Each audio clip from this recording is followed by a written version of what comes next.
ওম অখণ্ড সংহিতা বা শ্রী শ্রী স্বামী স্বরূপানন্দ পরমহংস দেবের উপদেশ বাণী সপ্তম খণ্ড। শ্বাস প্রশ্বাসে জপ তত্ত্ব। টাঙ্গাইলের একটি যুবক আসিয়া শ্বাস ও প্রশ্বাসে নাম জপের তত্ত্ব জিজ্ঞাসা করিলেন। শ্রী ভবানী বললেন, শ্বাস আর প্রশ্বাস যেন দুটি সেতু।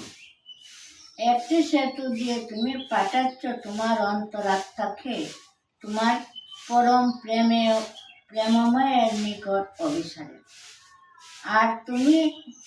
আর একটি সেতু দিয়ে তিনি পাঠাচ্ছেন তাহার আনন্দ ঘন স্নেহকে তোমার সাথে মিলাবার জন্য। এভাবে দুজনের আত্মিক মিলন সাধিত হচ্ছে, একবার বাইরে একবার ভিতরে।